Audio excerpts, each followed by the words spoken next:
Bonjour, c'est l'heure du journal.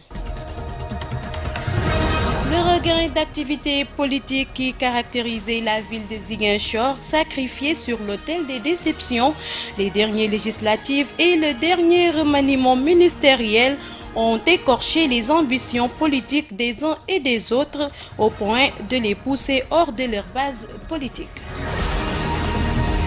Le mouvement de résurrection des écoles de la guerre reprend les formes d'un engagement citoyen. À Bignona, les autorités scolaires multiplient les initiatives pour encourager les enfants à rester dans ces établissements situés le long de la frontière avec la Gambie.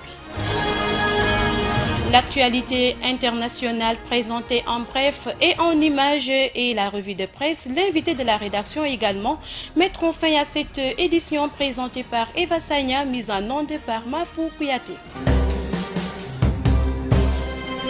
Bienvenue. Les derniers événements politiques ont plongé Ziguinchor dans une profonde hibernation. Déçus pour la plupart, les hommes politiques de tous bords ont déserté le terrain, laissant derrière eux une ville orpheline de ses ténors politiques. La vie est de Papo Mané. C'est le calme plat sur le plan politique à Ziguinchor. Jadis bouillonnante d'activité politique, la capitale du Sud donne aujourd'hui l'impression d'être en hibernation. Les hommes politiques, acteurs de cette vitalité politique, ont tout simplement disparu du paysage, laissant derrière eux une ville orpheline de ses ténors. L'absence la plus remarquée est certainement celle du maire de Ziguinchor. Abdoulaye Baldé se remet difficilement de sa défaite électorale du 30 juillet dernier. Cette déroute a probablement été difficile à supporter pour le candidat à la présidentielle qu'il prétendait devenir. Dans le camp présidentiel, même si les raisons sont différentes, la plupart des leaders adoptent un profil bas.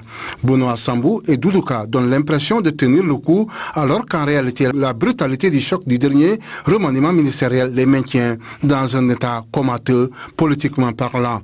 Au même moment, la principale bénéficiaire de ce remue-ménage politique semble occupée à tisser les habits adaptés à sa nouvelle fonction de ministre de l'économie numérique et de la microfinance. Aujourd'hui, le seul espoir d'un regain d'activité politique dans la capitale du Sud réside dans l'arrivée d'Aminata Angélique Manga, seul ministre d'une ville mal barrée dans ce domaine depuis la seconde alternance en 2012.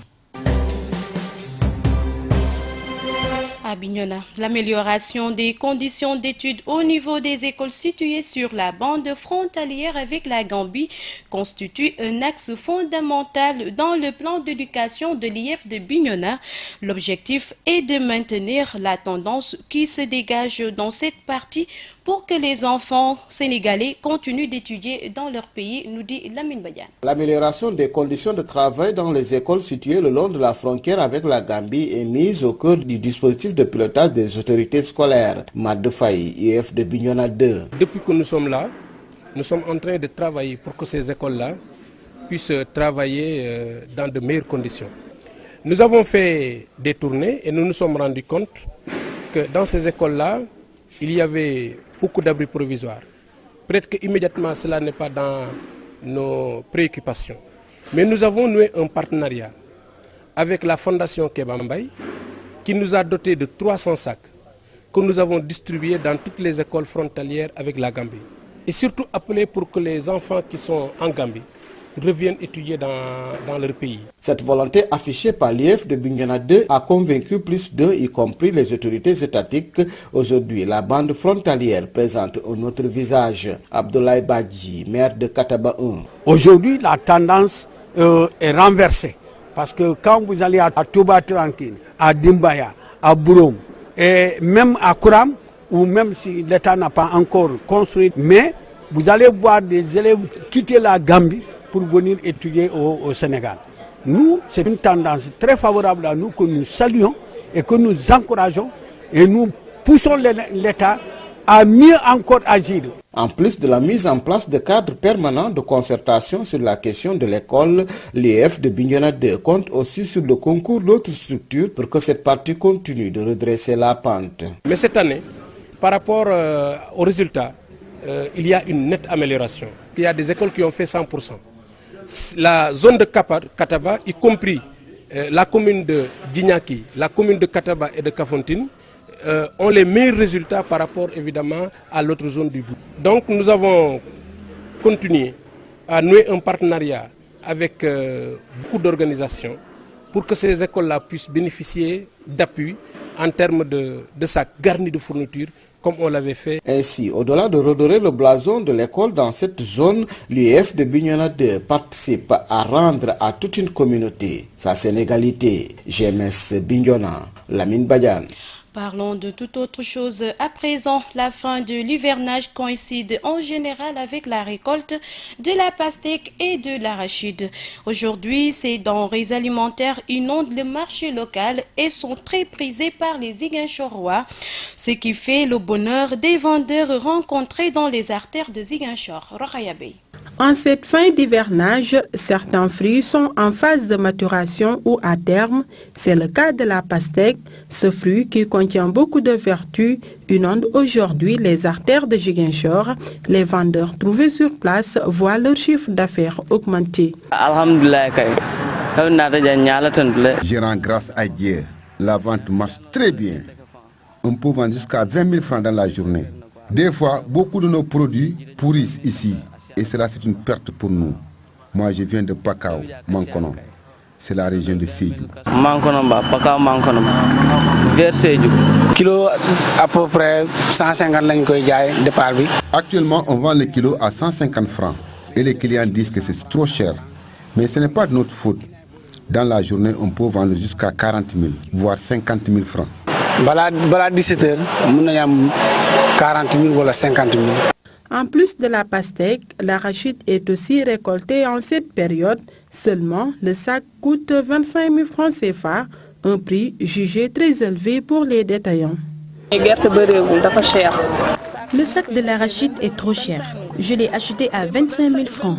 Malheureusement, je n'ai pas le choix parce que je ne peux pas rester à la maison à ne rien faire. Et actuellement, le pot de l'arachide coûte 400 francs et les clients trouvent ça trop coûteux. Les consommateurs, eux, trouvent ces denrées très onéreuses alors qu'on les cultive dans cette région. J'ai l'habitude d'acheter la pastèque pour ma consommation et celle de mes enfants.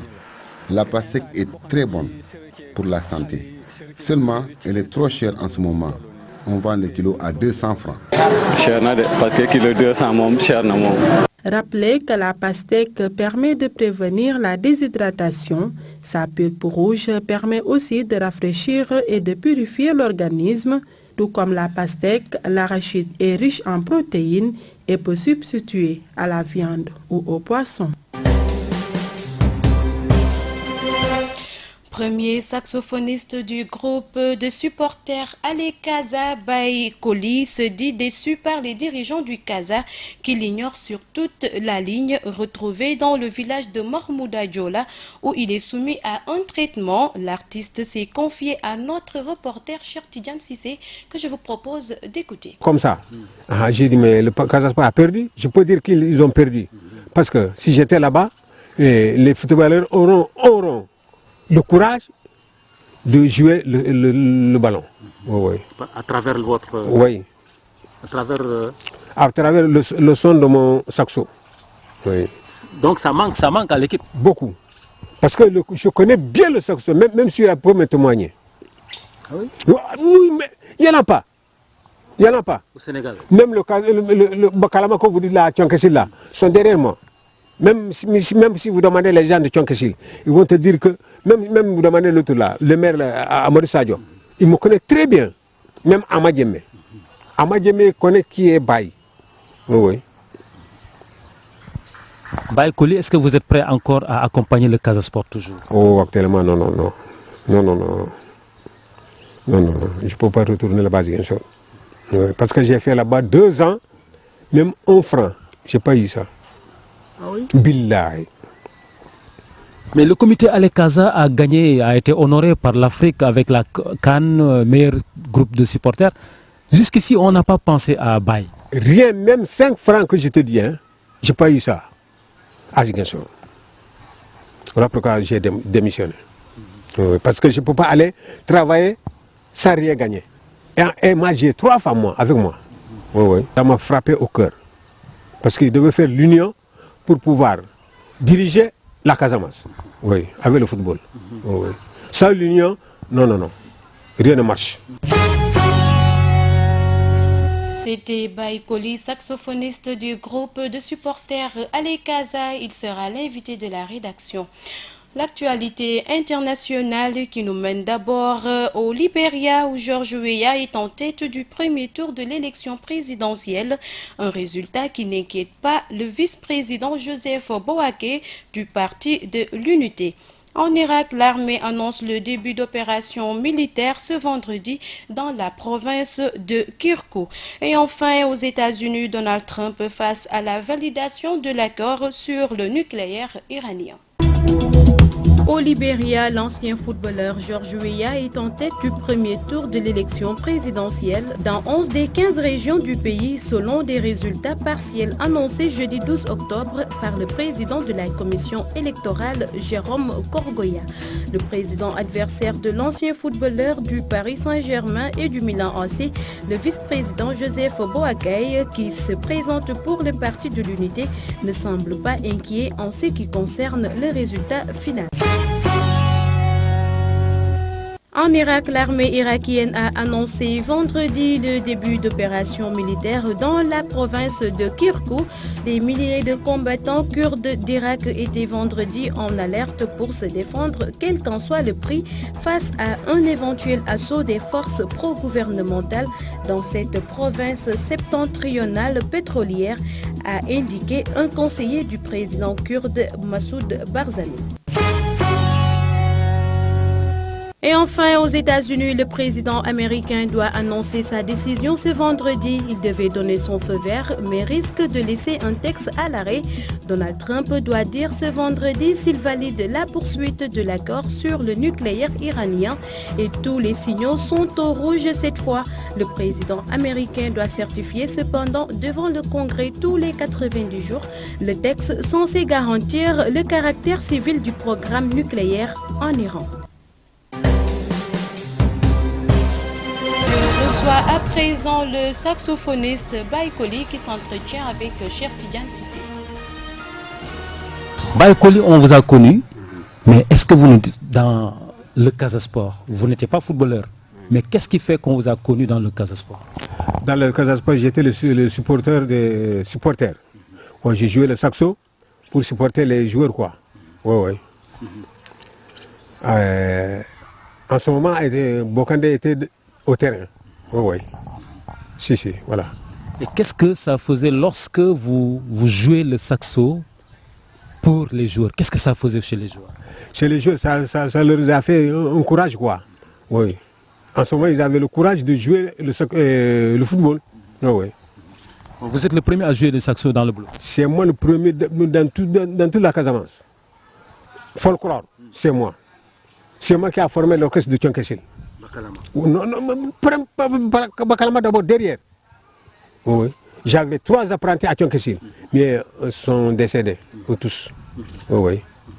Votre rôle c'était quoi? Jouer le saxo? Oui, c'est le saxo que je jouais. Oui. Mais est-ce que c'est difficile de jouer le saxo? Oui, c'est difficile, parce que c'est le cerveau qui dirige ça. Oui. Aujourd'hui, quand vous voyez les jeunes jouer le saxo avec le Casasport, qu'est-ce que ça vous fait?